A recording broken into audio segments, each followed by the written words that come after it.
सैयद जज़ायरी अपनी किताब अनवार नामानिया में लिखते हैं, एक बादशाह अपने खिदमतगारों और सिपाहियों के साथ सामान सफर तैयार करके एक रोज शिकार पर गया। जब वो पहाड़ के दामन में दोपहर का खाना खाने दस्तरख्वान पर बैठा तो एक शाहीन ने अचानक आकर उसके सामने से भने हुए मर्ग को पलक झपकते ही उठा लिया और तेजी से उड़ता हुआ चला गया। बादशाह ये भना हुआ मर्ग खाना चाहता था, लेकिन वो देखता का देखता ही रह गया।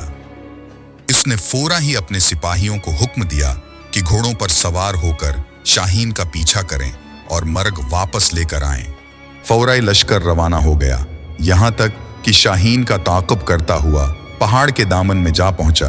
और उसके बाद जब सिपाहियों ने देखा कि शाहीन पहाड़ की दूसरी जानिब जा चुका है, तो फौरन ही ये सिपाही घोड़ों से उतर गए और पहाड़ की बुलंदी पर जा पहुंचे।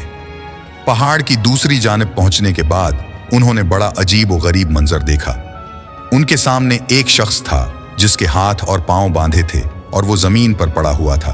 भना हुआ मर्ग दस्तरख्वान से उठाकर लाने वाला शाहीन बड़े मजे से इस शख्स की मेहमान नवाजी कर रहा था। वो परिंदा अपनी चोंच से गोशत नूच नूच कर उस शख्स के मुंह में डाल रहा था और उसके बाद उड़ा और कहीं से अपनी चोंच में पानी भर लाया। फिर उसने ये पानी भी इस शख्स को पिला दिया। सिपाही उस शख्स के करीब पहुंचे और उसके हाथ पांव खोलकर पूछा कि ये क्या माजरा है। तो उसने सिपाहियों का शुक्र ये अदा करते हुए बताया, मैं एक ताजिर हूं, तिजारत के सिलसिले में अपना माल व असबाब लेकर जा रहा था कि इसी रास्ते में डाकुओं का सामना हो गया। वो मेरा माल व असबाब लौट कर ले गए।